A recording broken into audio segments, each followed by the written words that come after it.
ഒന്നാമത്തെ വിഷയം എന്ന് പറയുന്നത് പി എസ് സിക്ക് ഈ നിമിഷം വരെ പി എസ് സി അംഗങ്ങളായി ഇരിക്കേണ്ടവരുടെ യോഗ്യതയെക്കുറിച്ചോ അല്ലെങ്കിൽ ഒരു റൂൾസ് ആൻഡ് റെഗുലേഷൻ പോലും ഇല്ലാതെയാണ് കാലാകാലമായിട്ട് പി എസ് സി പ്രവർത്തിച്ചുകൊണ്ടിരിക്കുന്നത്. ഇപ്പം തന്നെ നടന്ന ക്രമക്കേടുകളിൽ അവർ ഉദ്യോഗസ്ഥന്മാരുടെ അവർക്ക് വീഴ്ച പറ്റിയെന്ന് പറഞ്ഞുകൊണ്ട് ആ ഉദ്യോഗസ്ഥന്മാരെ മാത്രം പഴിചാരിക്കൊണ്ട് രക്ഷപ്പെടുമ്പോൾ ഈ പി എസ് സിയുടെ ചെയർമാൻ ചോദ്യം ചെയ്യണം. അതുപോലെ തന്നെ സെക്രട്ടറി അറിയാതെ ഈ കാര്യം നടക്കില്ല. അദ്ദേഹം ചോദ്യം ചെയ്യലിന് വിധേയനാകേണ്ടതുണ്ട്. അപ്പോൾ അടിമുടി നല്ല ഒരു വ്യവസ്ഥിതിയോടുകൂടി പി എസ് സിയെ രൂപകൽപ്പന ചെയ്യണം എന്നുള്ളത് കേരളത്തിലെ നമ്മുടെ കുട്ടികളുടെ ആവശ്യമാണ് എന്നുള്ളതാണ്. ഇപ്പം നമുക്കറിയാം, കഴിഞ്ഞ സമരസമയത്ത് തലമുണ്ടനം ചെയ്തുകൊണ്ട് ഇവിടെ ചെറുപ്പക്കാരികളും സമരം ചെയ്തു. മുട്ടിലെഴിഞ്ഞുകൊണ്ട് അവർ സമരം ചെയ്തു. ഈ സമരം ചെയ്യുന്ന സമയത്ത് ഞാൻ ഉൾപ്പെടെയുള്ള ഇവിടുത്തെ എന്നേക്കാൾ കഴിവും പ്രാപ്തിയും തെളിയിച്ചിട്ടുള്ള, കാരണം എത്രയോ വർഷം MLA ആയിട്ടും MP ആയിട്ടും മന്ത്രിയായിട്ടും ഒക്കെ ഇരുന്നിട്ടുള്ള പല ആളുകളും അവരുടെ സമരപ്പന്തലിലേക്ക് കടന്നു വന്നു. ഇന്നത്തെ മുഖ്യമന്ത്രി, അന്നത്തെ പ്രതിപക്ഷ നേതാവ് നിലത്തിരുന്ന് സംസാരിച്ചു. നമുക്കെല്ലാവർക്കും ഓർമ്മയുണ്ട്. അപ്പോൾ അതിമനോഹരമായിട്ട് ചിരിക്കാൻ അറിയാവുന്ന, അതിമനോഹരമായിട്ട് സംസാരിക്കാൻ അറിയാവുന്ന ആൾ എന്ന് ആ വിശേഷണത്തിനപ്പുറം നമുക്ക് വേണ്ടത് എന്താണ്? നമുക്ക് പ്രവൃത്തിയാണ് വേണ്ടത്. ഇന്ന് കേരളം അഭിമുഖീകരിക്കുന്ന ഏറ്റവും വലിയ ദുരന്തം എന്ന് പറയുന്നത് അമ്മമാർ മാത്രമുള്ള വീടുകൾ വർദ്ധിക്കുന്നു. അല്ലെങ്കിൽ വാർദ്ധക്യപ്രായത്തിലുള്ള അമ്മയും ഭാര്യ നഷ്ടപ്പെട്ടു, മക്കൾ ആരും ഇവിടെ ഇല്ല, അവരേതെങ്കിലുമൊക്കെ രാജ്യത്ത് പോയി ജോലി ചെയ്യുന്ന ഒരു സാഹചര്യമാണ് ഇന്ന് കേരളത്തിൻ്റെ മണ്ണിലുള്ളത് എന്നുള്ളത് നമുക്ക് എല്ലാവർക്കും അറിയാം. കുറച്ച് PSC നിയമനങ്ങളിലൂടെയെങ്കിലും നമ്മുടെ ചെറുപ്പക്കാരികളെ അവർ വെറുതെയല്ലല്ലോ വരുന്നത്, അവർ കഷ്ടപ്പെട്ട് കഠിനമായി പണിയെടുത്ത് പ്രവർത്തിച്ച് അവർക്ക് അർഹത നേടിയതിന് ശേഷമാണ് ഈ തരത്തിൽ അവർ ഗവൺമെൻറ്റിൻ്റെ മുന്നിൽ യാചിക്കേണ്ട ഒരു സാഹചര്യം ഉണ്ടാകുന്നത് എന്ന് പറയുമ്പോൾ അത് അത്യന്തം ദുഃഖകരമാണ് എന്നുള്ളത് ഒന്ന്. രണ്ടാമതായിട്ട് അതിനെന്താ മറുപടി പറയാൻ പറ്റാത്തത്? അന്ന് കേരളത്തിൽ ഈ തെരുവിൽ ഇന്നത്തെ ഒരു മന്ത്രി ശ്രീമതി ബിന്ദു കൃഷ്ണ തെരുവിലിരുന്നല്ലോ, ഇവരോടൊപ്പം ഇവരെ കെട്ടിപ്പിടിച്ചല്ലോ, ഇവരോട് പറഞ്ഞല്ലോ ഇത് പിണറായി വിജയൻ ഗവൺമെൻറ് കാരണമാണ് കേരളം ഇങ്ങനെ മുന്നോട്ട് പോകുന്നത്, ഞങ്ങളായിരുന്നുവെങ്കിൽ ഇതാകുമായിരുന്നില്ല കേരളത്തിലെ സ്ഥിതി പറഞ്ഞില്ലേ. അന്നത്തെ ഷാനിമോൾ ഉസ്മാൻ ഇന്ന് ഡെപ്യൂട്ടി സ്പീക്കറല്ലേ.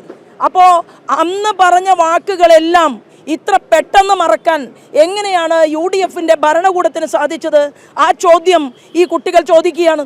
അപ്പോൾ കുട്ടികൾക്കരികിലേക്ക് അടിയന്തിരമായി ഉത്തരവാദിത്തപ്പെട്ട ആളുകൾ വരണം, അവരുമായിട്ട് ചർച്ച നടത്തണം.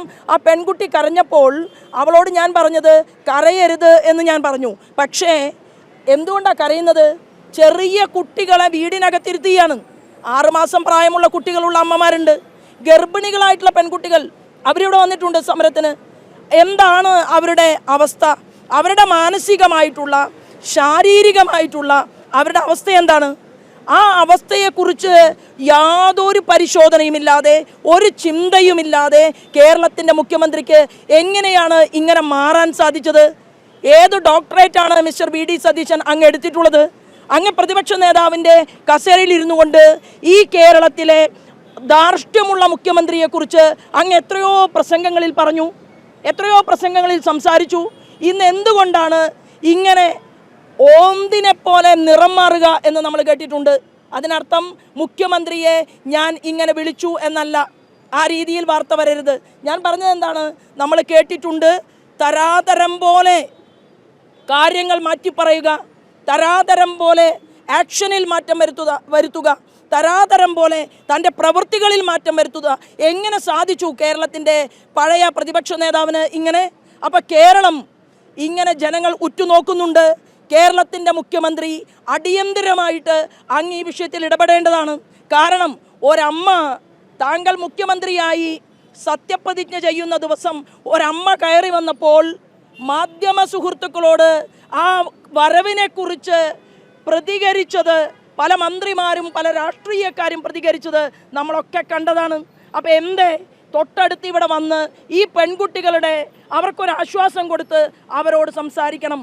അതുകൊണ്ട് തീർച്ചയായിട്ടും ഇവർ നടത്തുന്ന ഈ കഠിനമായിട്ടുള്ള സമരം, ആ സമരം കണ്ടില്ലെന്ന് വെച്ചുകൊണ്ട് കഴിഞ്ഞ ഗവൺമെൻറ്റിൻ്റെ ഉടുപ്പ് തന്നെയാണ് കേരളത്തിൻ്റെ മുഖ്യമന്ത്രി ഇപ്പോഴും അണിയാൻ ഭാവമെങ്കിൽ സമരത്തിൻ്റെ രൂപവും ഭാവവും മാറാൻ, അവരോടൊപ്പം നിൽക്കാൻ മറ്റു രാഷ്ട്രീയ പ്രവർത്തകർ തയ്യാറാകും എന്ന് പറയാനാണ് ഞാൻ ഈ അവസരത്തെ ഉപയോഗപ്പെടുത്തുന്നത്. സമരത്തിന് പൂർണ്ണ പിന്തുണ ബിജെപിയുടെ ഭാഗത്ത് പരിപൂർണമായിട്ടുള്ള പിന്തുണയുണ്ട്. ഇന്നലെ ഞങ്ങളുടെ സംസ്ഥാനത്തിൻ്റെ ഭാരവാഹി യോഗമുണ്ടായിരുന്നു. ആ യോഗം ഉൾപ്പെടെ ഞങ്ങൾ ചർച്ച ചെയ്തിട്ടുള്ളത് ഈ PSC എന്ന് പറയുന്ന നമ്മുടെ ഈ PSCയെ തന്നെ കൃത്യമായിട്ടുള്ള റൂൾസിൻ്റെയും റെഗുലേഷൻ്റെയും അടിസ്ഥാനത്തിൽ പുനഃപരിഷ്കരിക്കേണ്ടതാണ്. ഇന്ന് ഇവർക്ക് നഷ്ടപ്പെടുന്ന മാസങ്ങളും വർഷവും ഒരു രാഷ്ട്രീയക്കാരനും സാധ്യമല്ല എന്നുള്ളതാണ്. ഒരു വ്യക്തിയുടെ ജീവിതത്തിലെ വലിയ വിലയുണ്ട്. അവർക്ക്